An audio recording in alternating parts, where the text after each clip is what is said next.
Can I talk? What? It's getting warm in here. Get getting in very warm warm. in I had the air here. conditioner on. So let's take off all your clothes. Oh, God. That's a good song.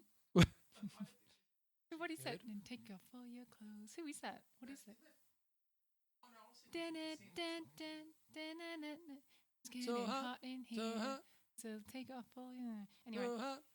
so look, we don't really have time this week to do a full episode. So I thought we'd just do like a couple of little quickie things. Yeah? So I thought, could I just come up with like a couple of spur of the moment questions? Because I know you don't really think about those sorts of things. So I'll come up with a couple of questions. You can answer it and then I'll answer. I'm not saying they're amazing questions. Right, okay. So you're saying I never ever come up with questions? I never ask questions? That's probably true. You would only ask questions that you want to answer yourself. So you ask me a question because then... I want to answer myself. Yeah, that's true. Just say it's true. Just say it. Just say it. Say it's true. Oh, you don't ask me a question because you're actually interested. It is. It is so true. I'm really excited. I am having such a great day. I do lead-in questions. Okay, so I would like to know, what games did you love as a child? I immediately thought of the song called Games People Play. Now I've got past that. Is that a song? Yeah. Okay. And so moving past that, so games as a child, how young are we talking about? Primary school or? Okay, younger. Oh, okay. Yep, lower primary school, so. The games that come immediately to mind aren't proper official games. I used to have Smurfs that you used to buy at BP, and I used to play this game with my friend. We would hide the Smurf in a really bushy tree, and the other person would then have to try and find it. Did you ever lose the Smurf? No, I think we always found it eventually because we always remember where we put it. But it was just, and we ended up playing that at school as well. Yeah, my daughter does that, but she's lost them a couple of times. Oh. Not Smurfs. Okay, yeah, so I mean, like, I'm not asking for your organised games. No, I wasn't in a family that did that. Okay, no, I mean, I did it with my family, but I did it, okay, so I had, like, the girl across the road, we would always play princesses, and she was we were sisters, and she was the golden child, and I was the one that was always locked in the dungeons. Okay. Yep. Can we just put your age in here so people can contextualise and not go 4 to 7? Thank you.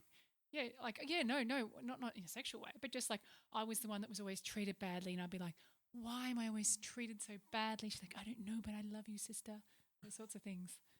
Right, so we used to do a lot of those sorts of, and also I did that too. Except it was called Cowboys and Itchy Bums. Are you joking? No, I'm not joking. What do you mean? What happens? It literally was one person would be the cowboy and the other person would be the itchy bum, where they would literally run around going and itching their bum with their other hand. Really? Yeah. It's like that's kind of like the male version of what I played. Yeah, exactly. You didn't have to socialise. You didn't have to come up with any conversational stuff. You just walked around scratching your ass. So it's perfect for a man.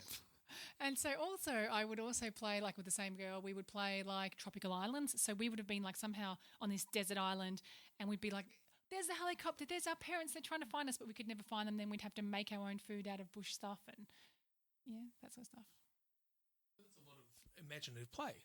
A lot of words and a lot of emotion. How emotional we were that our parents were killed and we had to live on this tropical island, or right. A lot of those sorts of things. I think my childhood was more like Huckleberry Finn. Ah. We literally would go onto the creek on some sort of floating device and just wander off, and we'd gone all day. And we'd just find fun little games like that. Well, yeah, we would do that with like the faraway tree, right? So the same person would go out and we would just sit up in the tree all day long, and her mum would come with a basket and we'd have a rope and we would just get food that would come up the faraway tree. Speaking of tree, did you want to hear the saddest story ever? Okay. When I was in grade 3, we moved. And so I had to say goodbye to my best friend and we moved to another suburb, which is, far enough away that I knew I wouldn't be seeing him much. And I hadn't started school yet, so there was a couple of months that went by where I had nobody. And so I would climb the tree in our house, and the branch went over the top of the fence, looking down at the footpath, and I would sit there for hours watching people walk by underneath me.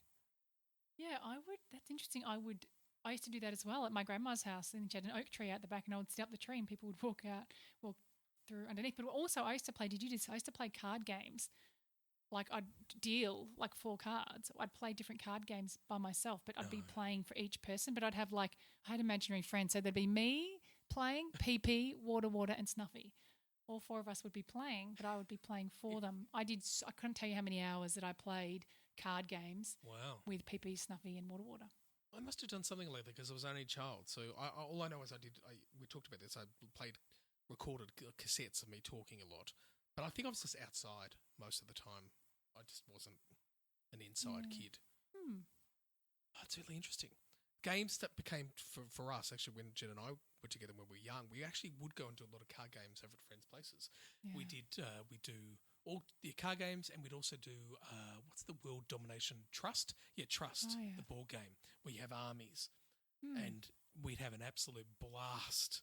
It was so funny doing that game because you'd make little deals with winks with people, and my best friend's sister would lose her nut if she got double-crossed.